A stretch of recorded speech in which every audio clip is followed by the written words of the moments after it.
La disfemia o tartamudez es una patología del lenguaje. Afecta al ritmo articulatorio de la palabra y esta no deriva de ningún tipo de anomalía de los órganos fonatorios. Son muchos los autores que señalan que no hay disfemia sino sujetos tartamudos. Uno de ellos es Van Rupert, quien nos manifiesta que muy aparte de las afectaciones lingüísticas, intervienen otras tales como la respiración irregular, cierta tensión, vergüenza y ansiedad, lo cual hace que no existan dos personas tartamudas con iguales características. Cada uno es diferente y con su propia particularidad. Su característica más llamativa puede ser su carácter intermitente y episódico, apreciado solamente de un contexto de interacción comunicativa, evidenciando una dificultad expresiva. Se suele apreciar disfluencias en el habla y la comunicación, es decir, que existe una serie de bloqueos, repeticiones o prolongaciones de sonidos, sílabas o palabras evidenciadas al momento de la comunicación con el receptor. La diferencia entre el habla disfémica y una normal, por así decirlo, reside principalmente en la fluidez del lenguaje. Se evidencia más en una forma hablada que escrita. La severidad del trastorno es variable en intensidad, ritmo y tiempo del habla. Sin embargo, debemos tomar en cuenta que la disfemia guarda una estrecha relación con la dispraxia, ya que ésta afecta la capacidad motora de la persona, haciendo que le cueste realizar movimientos sencillos que requieren de una adecuada coordinación, dando a entender que no es un problema muscular, sino un problema de incapacidad ante la planificación de movimientos simples.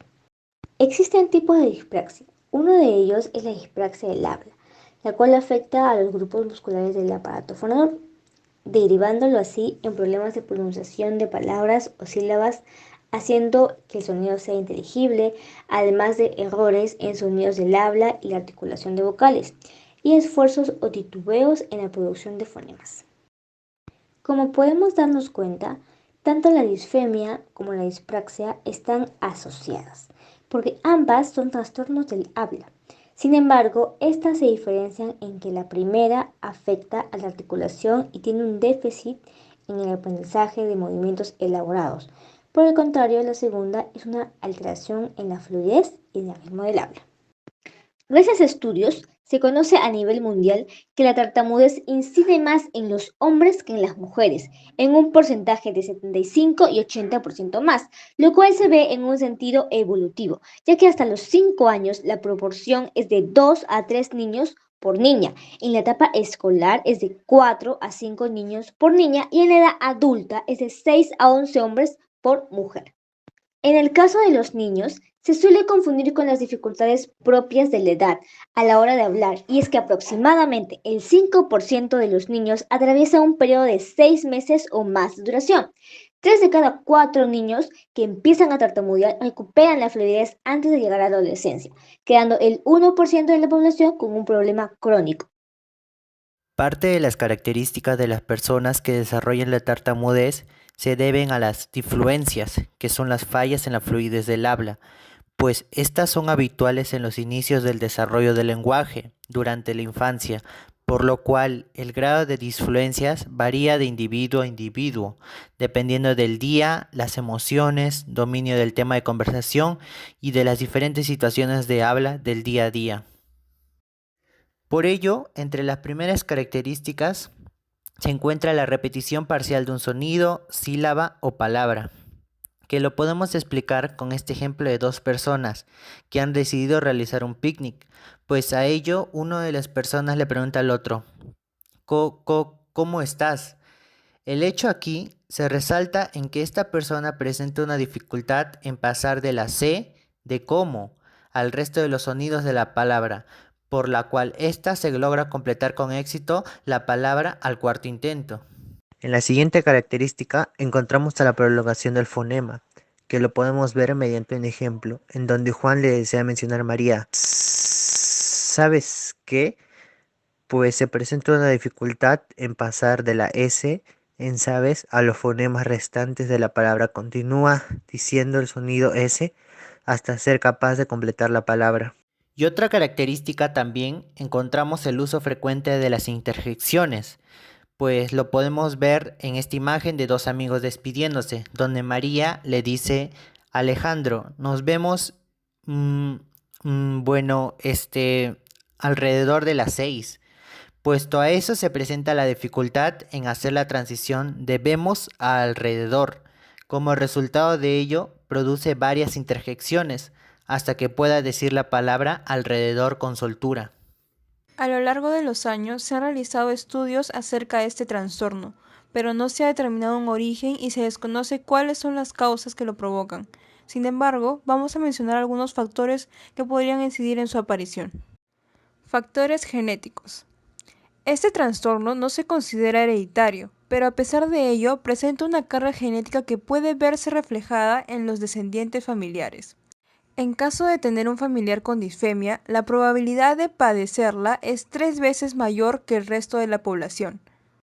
Y esto también varía dependiendo del sexo del individuo, como lo mencionamos anteriormente.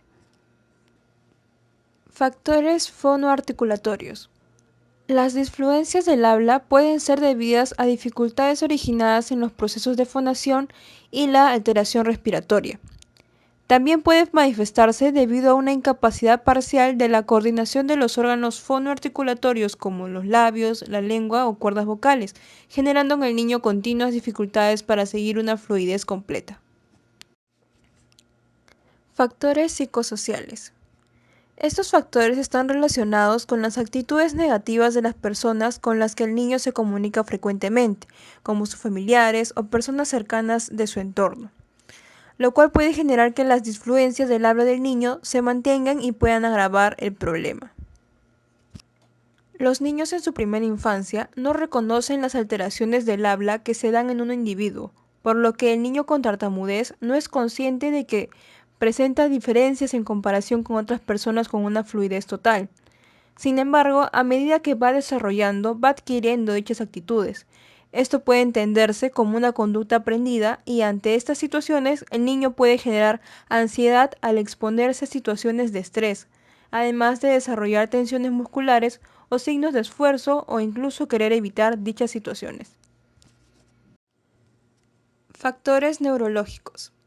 Estos factores se relacionan con la aparición de alteraciones cerebrales que repercuten en el habla del niño al afectar áreas relacionadas con el lenguaje en una época en la que él desarrolla un aprendizaje de la conducta del habla. Además, si a partir de los 8 años el niño continúa manifestando dificultades, podría deberse a una falta de maduración de las estructuras cerebrales implicadas en el establecimiento de la lateralización cerebral del lenguaje, dado que a esta edad es cuando queda definida. Factores temperamentales. Muchos de los niños con disfemia coinciden en la presentación de una serie de rasgos temperamentales. La timidez, el perfeccionismo, la introversión, la sensibilidad o niveles elevados de ansiedad son algunos aspectos en los que suelen coincidir estos niños. Estas características conllevan una carga emocional negativa que repercuten aún más en los síntomas del trastorno, viéndose reflejado en el aumento de disfluencias, estrés o tensión muscular a la hora de enfrentarse a nuevas situaciones. Control del habla normal. Según Aubrey Yates, lo más sorprendente del tartamudeo no es el hecho que algunas personas tartamudeen, sino que la gran mayoría de estas no lo hagan. El problema real abarca dos aspectos: cómo se ejecuta y controla la habilidad de hablar y cómo afectan los factores extraños la ejecución de esta habilidad. Porque realmente la coordinación de los factores para el habla articulada son muy complejos y hasta ahora es un misterio poder hablar con fluidez. Control de retroalimentación del habla normal. Debemos admitir que se sabe muy poco de cómo el niño logra el control secuencial del habla normal. Para esto influyen dos factores: el control coordinado del acto de hablar y el control de la emisión del habla. Esto se sabe pues desde que el niño empieza a emitir sus primeras palabras o sonidos vocálicos hasta poder coordinarlos y hacer ideas mucho más complejas. Retroalimentación auditiva demorada. Aubrey Yates, 1963. Aunque el habla sea una habilidad en gran parte sobreaprendida, resulta ser sorprendentemente susceptible de interferencia en sujetos que no son tartamudos. El habla es controlada en 3 formas principales. Primero, la retroalimentación sinestésica y sensorial. Esta proviene de los órganos del habla que proporciona la gran parte de información. Segunda fuente, se encuentra en la transmisión de los sonidos del habla a la corteza a través de las estructuras óseas del cuerpo, especialmente los huesos de la cabeza. Y la tercera fuente consiste en la transmisión de los sonidos del habla a la corteza a través del aire y el oído. Para atenuar la retroalimentación aérea normal, el retraso varía por lo general en intervalos muy cortos, que pueden ser de los 300 milisegundos, con un tiempo óptimo para producir perturbación entre los 180 y 200 milisegundos. Las principales variables independientes que se han manipulado durante los experimentos con el rat han sido el tiempo de retraso y la intensidad de retroalimentación en los oídos del sujeto. Por otro lado, las principales variables dependientes han sido la duración de la frase, esto en cuanto se le ordene leer una prosa, una frase o incluso una palabra más larga, y la intensidad de la expresión, esto debido a que el sujeto presenta distintos niveles de habla. Aubrey Yates, causas probables de la tartamudez. El retraso en milisegundos de la retroalimentación auditiva oral es generada por los siguientes factores. Número 1. Resonancia del cráneo. El crecimiento del cráneo del niño hace que la resonancia de los huesos y el cráneo no sea el adecuado. Número 2. Resonancia de los músculos del rostro y la cabeza. Al igual que la resonancia del cráneo, esta es generada por el crecimiento de los músculos del rostro y la cabeza. Número 3. Condicionamiento clásico y operante de conductas de ansiedad, en especial el miedo. Ante la imposibilidad de la comunicación, el niño aprende a ser tartamudo. Eso se presentaría a partir de los 5 o 6 años de edad. Modelos teóricos para el control del habla normal. La perturbación del habla normal en condiciones experimentales se interpreta en dos formas. Número 1. Modelo servomecanístico. Cualquier modelo del mecanismo del control de habla debe ser necesariamente de naturaleza hipotética en la actualidad. El descuido es más sorprendente teniendo en cuenta que ha habido mucho más interés en el problema más general del control de habilidades de nivel superior. Por ejemplo, se ha desarrollado una gran controversia sobre el problema de si el desempeño adiestrado de nivel superior es controlado continuamente o solo intermitentemente.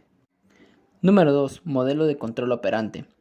Como operante se puede considerar que el habla se encuentra bajo el control de sus contingencias, es decir, de los efectos que produce en el ambiente. Este ha sido generalmente la aproximación que se adopta en las discusiones sobre el comportamiento verbal. Es decir, los cambios en la producción del habla se han atribuido por lo general a los efectos positivos o negativos que producen en otras personas. Teniendo en cuenta esto, no se ha prestado tanta atención a las contingencias internas del habla, es decir, a la estimulación de la retroalimentación resultante de la emisión de unidades de habla. Consecuencias. La retroalimentación demorada afecta la intensidad de la expresión. También se observó cambios cualitativos en el habla. Todos los estudios indican que el habla normal puede perturbarse severamente si las relaciones de tiempo que se establecen normalmente entre los canales principales de la realimentación son interrumpidos por el retardo.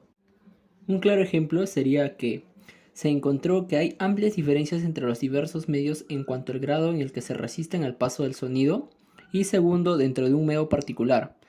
La resistencia varía de acuerdo a la frecuencia que se está transmitiendo. La experimentación con el retardo trae problemas cognitivos a nivel microgenético. Por ejemplo, la memoria operativa y su operario, el bucle fonológico, presentan deficiencias. Número 2. A nivel ontogenético, la internalización del habla egocéntrica trae problemas en el componente pragmático del lenguaje. Casos de famosos. Es inevitable tocar algunos ejemplos en nuestra vida diaria. En este aspecto hablaremos de dos personajes conocidos que presentaban el problema de la tartamudez y quizás no conocías. Ellos, con mucho trabajo y ayuda de especialistas, lograron una mejoría notable al momento de hablar. No es un secreto que James Rodríguez sufre con el problema de la tartamudez. A pesar de su excelente manejo con el balón e innumerables goles, James es una figura a la que muchos desean entrevistar, pero a veces él es quien se niega a dar dichas entrevistas por las burlas que éstas pueden generar. El 10 de la selección colombiana tiene un problema desde niño, y aunque ha estado en tratamientos para mejorar, es evidente que aún presenta dicho problema. Es posible que la decisión de los padres haya sido por optar de educarlo como futbolista desde temprana edad, para poder superar dicha crisis de desarrollo. Sin embargo, no se ha evidenciado mucha mejoría en cuanto es la tartamudez, mas sí ha podido superar la dispraxia. Y convertir el primer gol, ¿no? Sí, yo creo que Perú es un equipo que ha queda pocos espacios, ¿no? Que siempre están atrás y sabíamos que si teníamos una había que hacer gol. Tuve una yo, el palo, pero bueno, estoy un poco oído, uno sufre mucho. A pesar de ser muy difícil de creer, Marc Anthony contó que desde niño sufría con este problema de la tartamudez y debido a ello le costaba comunicarse con sus amigos y su familia. Era un problema muy difícil que le hizo pensar que no llegaría lejos como músico. Sin embargo, Marc Anthony se dio cuenta de que sí podía cantar en público, pese a que le costaba hablar con los demás. Su pasión por la música nació cuando se dio cuenta de que su problema desaparecía cuando cantaba. Yo era tartamudo, me costaba mucho hasta hablar cuando niño. Cuando cantaba se me quitaba. Me puse a cantar con papi y empecé a los 3 años, siempre cantando con papi y aún no pudiendo decirlo. Y termino una canción con él y que te miren como que y te dan ese amor, estoy tan orgulloso de ti. La música siempre fue mi santuario. Terapia del comportamiento y tartamudeo. Con la aplicación de estas terapias lo que se busca es una mejora continua de la persona que presenta dicho problema. La primera terapia lleva por nombre reduciendo la ansiedad. El supuesto básico de esta supone que la tartamudez es causada o al menos incrementada por la ansiedad condicionada. Esta se puede observar en el habla misma o en situaciones específicas. Bruteren y Schumacher plantean que la terapia de la tartamudez implica descondicionamiento, a partir de la emoción negativa que a través del aprendizaje desorganiza el habla y ha causado la tartamudez, definida como repeticiones y prolongaciones de parte de la palabra. Y contracondicionamiento, que plantea de las conductas instrumentales que el tartamudo aprende mientras lucha con las emociones negativas, por medio de una terapia compleja.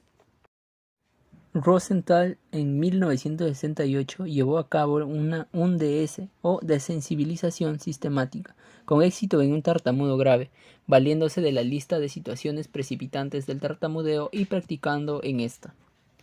Por otro lado, Lanyon en 1969 tuvo un éxito notable con el mismo programa DS en un tartamudo. Si bien la normalidad del paciente, que se evidenciaba en largos periodos de silencio antes de emitir una palabra, no era muy característica y los resultados no fueron muy claros. Los resultados de la aplicación de esta terapia fueron muy positivos y las reacciones de ansiedad se redujeron notablemente.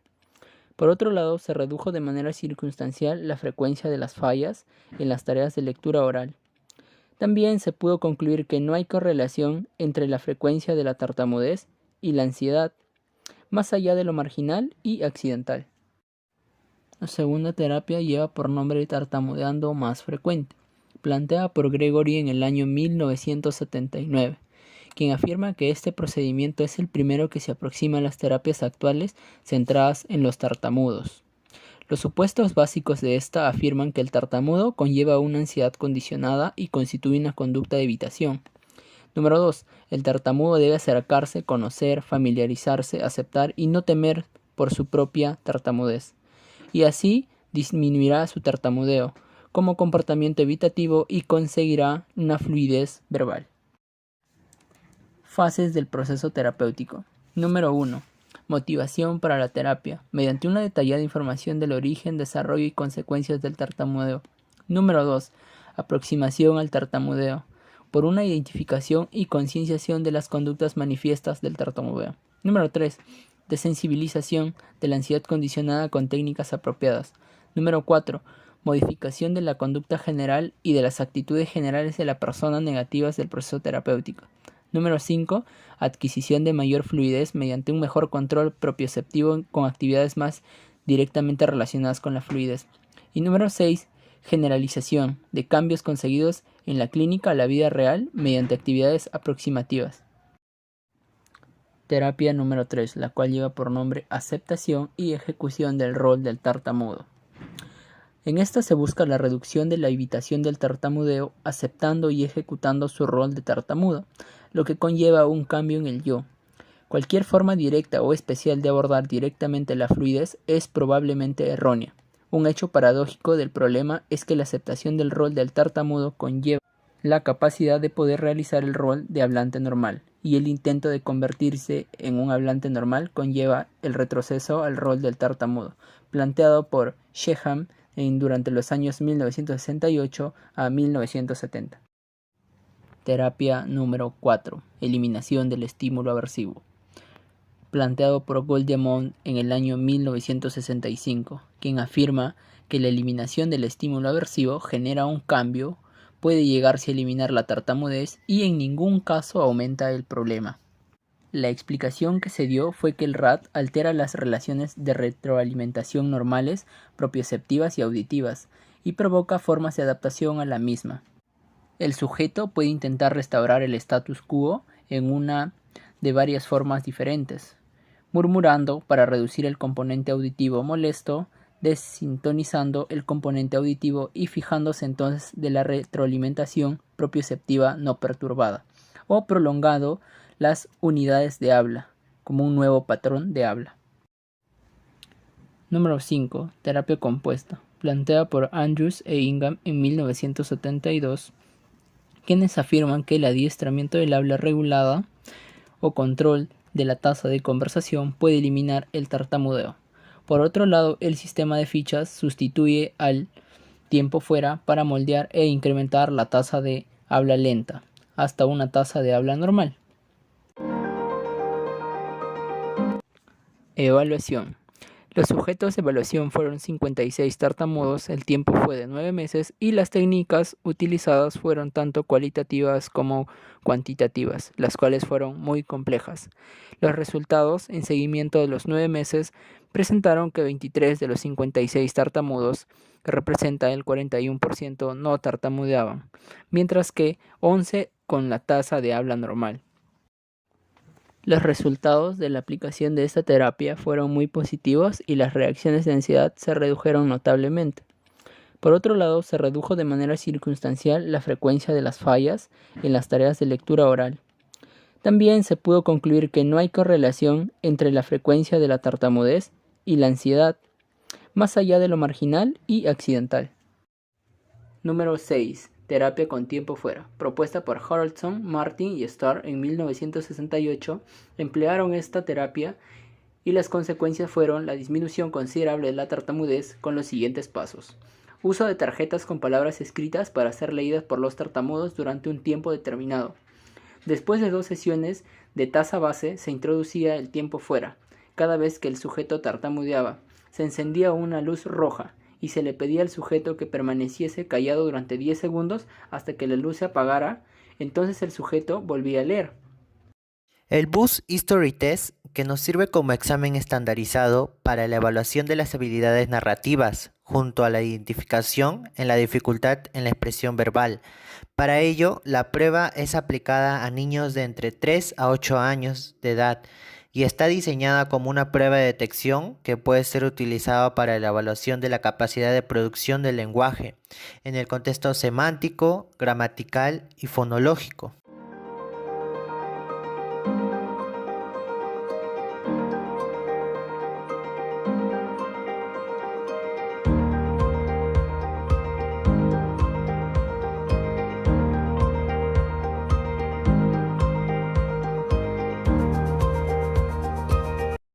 Y junto a la prueba se dará uso de un cuadro que será el guía para la evaluación de la gravedad de tartamudez presente.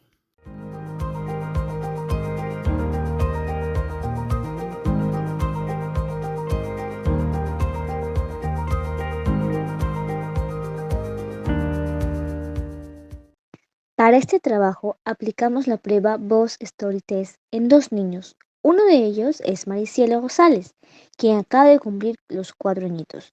La prueba fue realizada presencialmente en su domicilio, en donde se le pudo mostrar las imágenes, indicando que nos narre lo que entendía de cada una de ellas. A continuación, una pequeña evidencia de la realización de la prueba. Y acá mira esta imagen. Es un ten azul. Azul. ¿Y con quién está? ¿Con un? Con un, con Con un autobús. un autobús rosa. Rosa. Ya. Y acá mira, en esta imagen, ¿dónde están? ¿Qué? ¿Quién es este? Atobulo, rosa. ¿Y dónde está? ¿Qué es esto? Una gráfica de no pasar. Ah, claro, un letrero de no pasar, ¿verdad? ¿Y esto qué es? El pastito, ¿no? Sí, El pastito. Entonces, el autobús que pasa por un lugar, ¿verdad? sí. Y acá mira, ¿qué es esto? Es una persona. Es un ladrón. ¿Ya ves que tiene su sonido?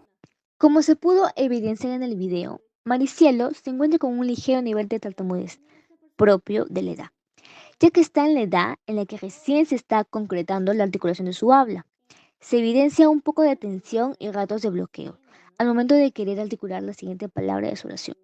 Sin embargo, esto puede ser ocasionado por el hecho de que recién se está adentrando al mundo de la gramática y aún no logra tener un nivel alto de comprensión, ya que gran parte de la prueba consiste en que ella tiene que narrar los hechos que observan las imágenes, y por ratos no entendía el contexto de estas y se tenía que ayudar. En consecuencia, se creaban vacíos en su habla, tratando de entender lo que la imagen mostraba. Fuera de esas observaciones, se evidenció un habla fluida al momento de presentarnos con ella. Nuestro segundo entrevistado es Andrew Solano Rodríguez, quien es un niño que acaba de cumplir 5 años de edad, el cual se le realizó el Boost History Test, el cual consistía en mostrarle algunas imágenes y él narrarnos lo que podía observar. La prueba se realizó en su domicilio a horas de la tarde. A continuación le mostramos una pequeña evidencia de lo dicho. Escríbenos, ¿qué es lo que ves en la primera imagen? ¿Esta? Sí, esa. Ya.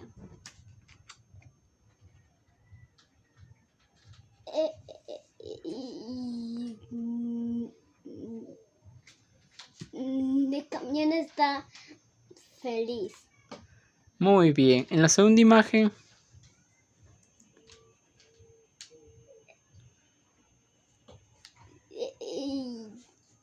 Y el señor se cae. wow, el señor se cae, ¿verdad? Y en la tercera imagen, ¿qué es lo que puedes observar? El señor está corriendo. Sí, el señor está corriendo, ¿verdad? Detrás del carro. Y en la cuarta imagen, ¿qué es lo que observas?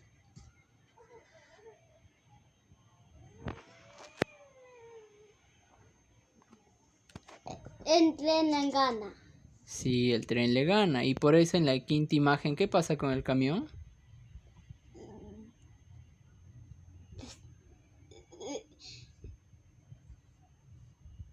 Está muy triste. Sí, ¿verdad? Porque el tren le ganó. Y en la sexta imagen, ¿qué es lo que pasa con el camión? Feliz. Él está feliz, ¿verdad? Por llegar a una nueva ciudad. Luego de ver y analizar el video, pudimos determinar que el pequeño Andrew Solano Rodríguez se encuentra en una etapa de tartamudez moderada alta. Esto debido a que en distintas partes del video se le puede observar nervioso, pero más evidente aún es cuando él, al iniciar las palabras, demora un lapso de 2 o 3 segundos, lo cual puede ser normal debido a que en su edad aún están iniciando con esto de las palabras o decir incluso concretizar algunas ideas. Pero esto se puede mejorar con el tratamiento debido y con la ayuda de especialistas. Para concluir, podemos decir que la disfemia es un trastorno que puede llegar a ser superado con tratamientos que tienen que ser aplicados por un logopeda. Se debe contar con el apoyo del entorno más cercano, como los docentes, que son los que están observando constantemente los avances o falencias de sus alumnos, y sobre todo, contar con el apoyo de la familia.